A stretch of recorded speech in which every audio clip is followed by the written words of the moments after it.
Not gonna sit here and lie, not going to, you know, pull any punches or anything like that. Also not gonna shit talk. So it is really cold in Canada. That doesn't stop me from having my fan on in my bedroom directly at my face. Anyway, this video today, hi Croy. This video today is actually a book tag from a booktuber that I follow. Her name is Jan, and she has done her JAN-uary book tag. By the time this video comes out, it will be February, so mine's a little bit behind. Her question's really interesting, not really something that I've seen in book tags in terms of like habits and goals and things like that. And it actually took me a while to kind of think up my answers to some of these questions. So yeah, here is the January into February book tag. There are 11 questions, 10, but the first one's a compound question. So question number 1 is the last book that I read last year, and a bonus question there is the first book that I read in 2024.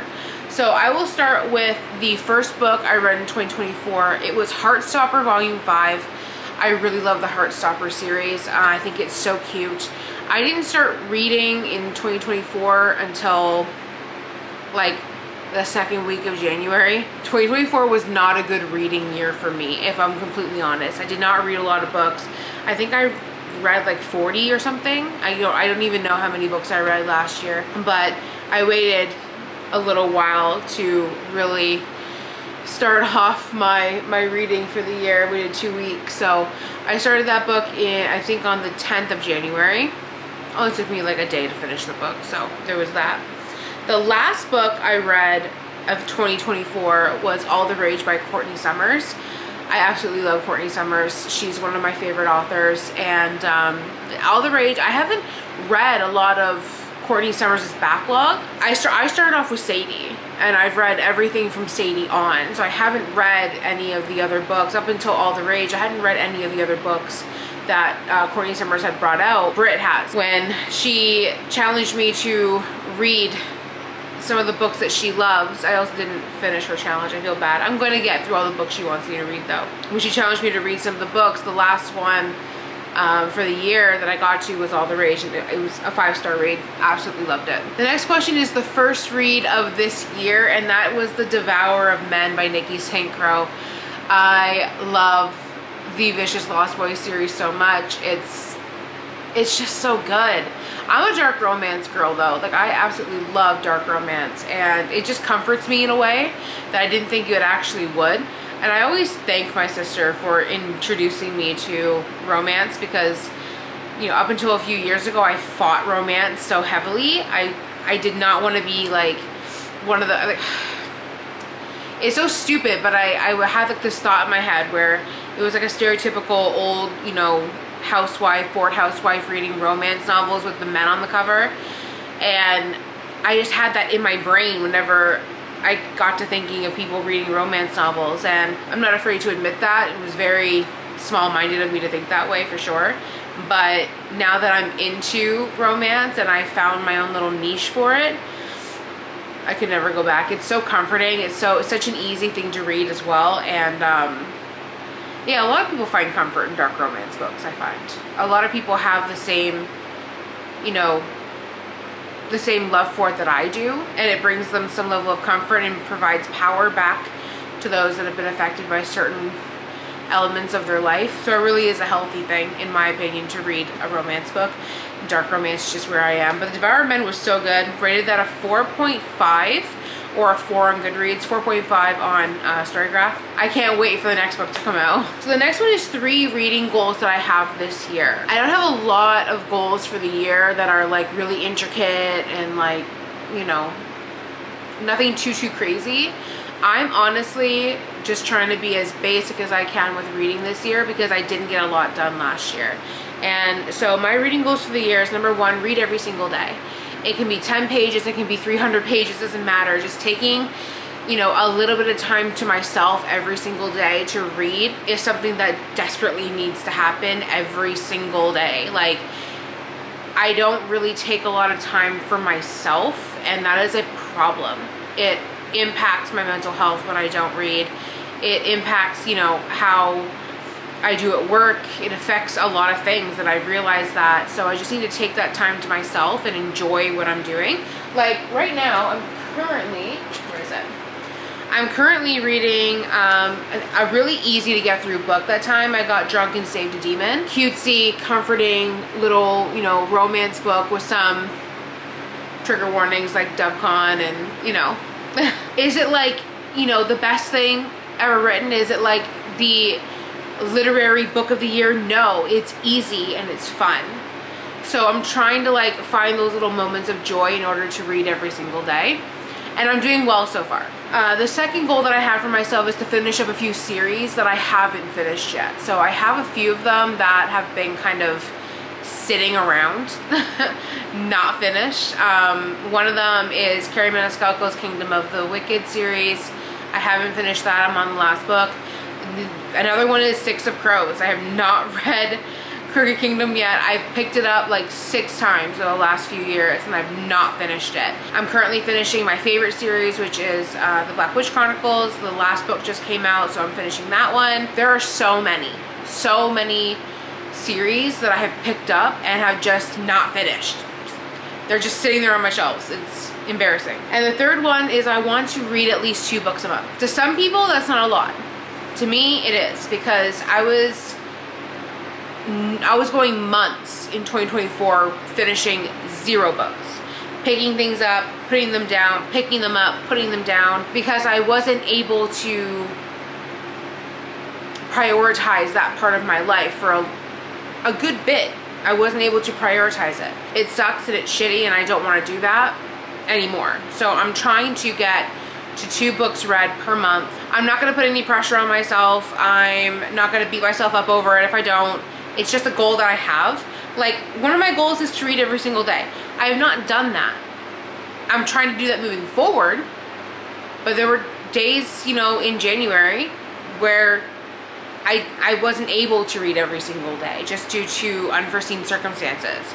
But I'm going to make the attempt to try to read every single day, you know? So the same thing is going to be with the reading 2 books a month. Trying to read 2 books a month, but not pressuring myself and not feeling bad about it if I don't. So the next one is the 3 most anticipated titles of the year. Number 1 definitely is Sunrise on the Reaping. I'm a humongous Hunger Games fan. I love the Hunger Games series so much. I was disappointed with Ballad. Not gonna sit here and lie. Not going to, you know, pull any punches or anything like that. Also not gonna shit talk. Just wasn't a big fan. But I think the main reason why I wasn't a big fan is because I'm not a huge fan of Snow as a character. And I've said that before. Snow as a character, not my favorite. So I wasn't even really looking forward to reading about his story as much as I am about this one, because this is Haymitch's story. I'm trying not to set my expectations too high. I would be lying if I didn't say they were really up there because of Haymitch and his storyline already produced in the Hunger Games. So I really can't wait for that book. Number 2 is Kill Creatures by Rory Power. Wilder Girls still sticks with me. Wilder Girls is still up here. And it's a book that I've always loved. It's something that I've read multiple times. And Kill Creatures, the cover reminds me so much of Wilder Girls that it has me excited to read it. I've liked everything that Rory Power has come out with so far, except for her fantasy series. I haven't read that yet. So I love Wilder Girls. I like Burn Our Bodies Down. Kill Creatures, I'm excited for. I will get to the fantasy series. I will. I just haven't yet. It's just not on my list to read right this very moment. And the last one is Sky Daddy. I said this in one of my other videos. When it comes down to the books that the 25 of 25, I'm so excited to read this book. It sounds like a good fucking time. It's something that I've never heard of before. It's a concept that I've never heard of. So I need to know where that goes. Whether it's good or not, it doesn't matter. It just needs to be read. The next one is goals that were reached and not reached in 2024. As for goals that were reached last year, I didn't really reach any of them, if I'm honest. I didn't really have any goals for reading last year. I hit my Goodreads goal, which was great, but I didn't really have anything like specific that I wanted to get done in 2024. There was just a lot of other things playing in the background of my life last year that reading wasn't a priority. I read as much as I could when I had the time to do so, but there weren't any real goals. So that leads me to the goal that wasn't reached, and that was reading every day. I wanted to read every single day last year, and I just didn't. It's just something that didn't happen. So yeah, I just couldn't do it. And this year I'm trying to do better when it comes to that. So the next one is new releases that I have no interest in reading. And there are some that I know people are really anticipating. The first one is Great Big Beautiful Life by Emily Henry. I can honestly say I've never read an Emily Henry book. I have absolutely no interest in reading an Emily Henry book. It's so stupid that I'm going to say this out loud. But one of the reasons why I have not picked up an Emily Henry book is because I want to read them physically, and they're all hardcover. I think except for Beach Read. I think we have Beach Read and another one in a paperback. Apparently we have 3 in a paperback. I don't know. But like every single time I see an Emily Henry cover, I'm like, oh yeah, that could be cute. And then I have to wait like a year for it to come out in paperback, and then I've lost interest. So I've kind of just given up. Like even, I think I tried to read Beach Read once, and I got through like 10 pages and put it down, never picked it back up. So yeah, I'm not really looking forward to the new Emily Henry. The next one is Deep End by Ali Hazelwood. Again, not an author that I ever have interest in picking up. I picked up her first book. I think it was her first book. Love Hypothesis. I picked that up, and then I unhauled it like after a year of having it and never reading it. I just didn't have an interest. It's just not something that enticed me at all. I really wanted to read it. It was something that was in the forefront of my brain, like, hey, yeah, I really want to read this book. It looks good. But I never picked it up. So I don't have any interest in reading anything that Ali Hazelwood writes. And again, it's nothing towards, you know, something towards Ali Hazelwood as an author. I have nothing to go off of, but whether they release a book or not doesn't really affect me. And the last one is The Atmosphere by Taylor Jenkins Reid. I am just not a fan of her books. I read Daisy Jones and the Six. It was meh to me. Like, I even tried listening to it on audio because I was told, like, because it had like a full cast, right? And I was told that it would, you know, kind of enhance the story a little bit. And I'm not lying, it did. It enhanced the story a little bit. But it was, if I didn't read it, my life wouldn't be changed in any way. And the fact that I did read it, again, my life has not changed in any way. I'm just not a fan of Taylor Jenkins Reid's writing. So the next one is reading habits that I would change for this year. I think the big one is utilizing my library more. I, especially in the beginning of this year, even though my habit was enabled and I got gift cards and I got gifted, you know, books, and I did buy a lot of books for myself at the beginning of this year and at the end of last year. I'm not gonna sit here and deny it. I did. I got back from Europe in the beginning of 2025, and I went on a book buying spree.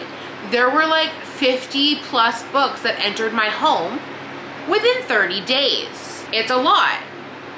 And then I ended up, you know, unhauling a lot of books because they couldn't fit on my fucking shelves. It should be real. And I wasn't gonna read them. So it's a vicious cycle. So I want to start reading books from the library before opting to purchase them for my bookshelves this year. And then to tack on to that, instead of buying physical books, if I do want to buy a book, instead of buying it physically, I really want to utilize my Kindle. I have a Kindle. It's beautiful. It makes me happy. I have a Kindle stand, which is over here, off frame, that my tablet is currently sitting in. I have a Kindle, like, and I have the remote. I have the remote for my Kindle. I have these things that I can utilize to read on my Kindle. But I'd rather buy the physical book. My hands are not what they used to be.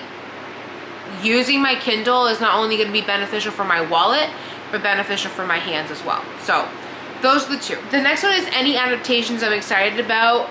I have no idea what adaptations are coming out. I am so out of the loop. I am so disconnected from that. I have no idea. What adaptations are coming out? Can somebody else tell me? If anyone can tell me what adaptations are coming out, I can decide whether I'm excited or not. Because right now, nope. Oh, my best bookish memory of 2024. It has to be when I was reading How to Sell a Haunted House. So that's probably the top book of 2024 for me. And I honestly, it took me a second to realize that that book is still stuck with me. I don't think I've had a more visceral reaction reading a book than I have with that one. Like, I've been shocked while reading, I've cried while reading, I've laughed, I've been stunned, I have been angry, but I've never been freaked out. And that book fully freaked me out. There was a moment, like, I was in one room and Britt was in the other. I was in the living room. I believe Britt was in our bedroom. We were both reading our own thing. I was just on the couch and she was in the bedroom. All she heard from across the apartment was, "What the fuck is wrong with this puppet?" Like, because he's still here. Like, I've never had a book leave me like that before, and it's still there. It's still stuck with me. Now, it is detrimental because now that's the standard I hold Grady Hendrix to. But on top of that, last year I also read the little novella that he had, Ankle Snatcher. I read Ankle Snatcher as well. That was also a 5-star read, and that also freaked me out as I sit here with my ankles exposed to underneath my bed. My light is on, it's fine. But like, reading Grady Hendrix last year, I did not enjoy the Southern Book Club's Guide to Slaying Vampires. I really didn't. I was not a fan of that book, really. I think I rated it a 3, just middle of the road, nothing too special. And so I was holding Grady Hendrix to that standard. Just, you know, an author who I didn't connect with as much. Their books are fine, but, you know, nothing special. And then Britt's like, "No, read Ankle Snatcher." So I was like, okay, fine. It's like 29 pages long. Oh my God. That was it for me. And I was like, yeah, this is a 5-star read. This is my favorite thing that Grady Hendrix has written so far. She tells me, just wait until you read How to Sell a Haunted House. So I'm like, okay, whatever. It's a full-length book. It's not going to be that much. When I tell you that I was freaked out by, like, I think it's like chapter 4 or 5, where, spoiler alert, the main character goes inside her childhood home, maybe even earlier in the book than that, and 2 life-size dolls of her and her brother are just kind of like staring at the TV. They're sitting and watching the TV, and then the TV like keeps turning on and they're just watching it, like the dolls are watching the TV. Freaked me out. I realized in that moment that me and dolls do not mix. I already didn't like dolls, but that sealed the deal. And then the puppet, man, there's something wrong with him, and I know there's something wrong with him. Obviously he's a spirit. He's attached to the main character's mom.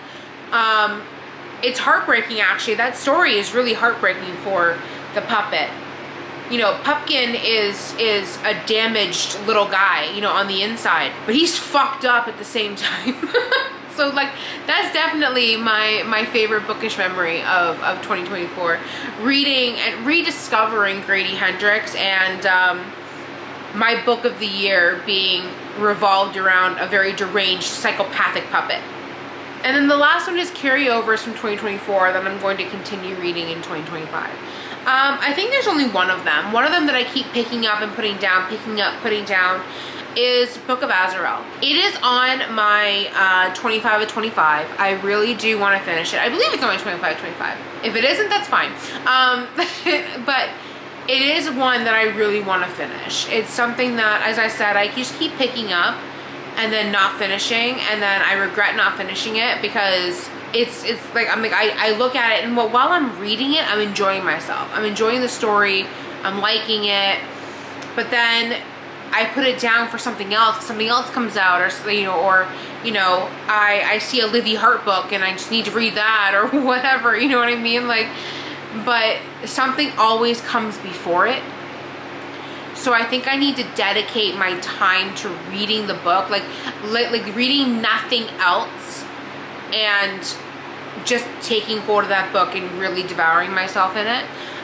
So I don't know when I'll finish it, but I really will in 2025. I really want to. So I had one more on the list, but then I realized I didn't even start the other one, so it's not something that I can just use as a carryover for 2025. I got to chapter like 8 or 9 of Book of Azrael and still just put it down. So I'm gonna have to start the book over from the beginning, because it's been a few months. Make sure I finish it the next time I pick it up. So yeah, that's all the questions. I'm shocked that I was able to answer all of them except for one, which was, you know, the goals that I achieved or didn't achieve in 2024. So I'm glad I was able to answer pretty much all of the questions this time. When I have a bad reading year, like all of the book tags and stuff from 2024, I wasn't really able to do because I wasn't reading. But this year, as I said, I'm taking the time to, you know, prioritize that for myself. So I'm hoping that this year with the book tags, like the mid-year, you know, and the end of year book tag, I'll have a lot more books to showcase, because that was part of the main reason also why I stopped my booktube last year. I just wasn't reading enough to sustain my own content, right? So yeah, anyway, that is the end of this video. Thanks so much for hanging out with me, and I'll see you guys on the next one. Bye.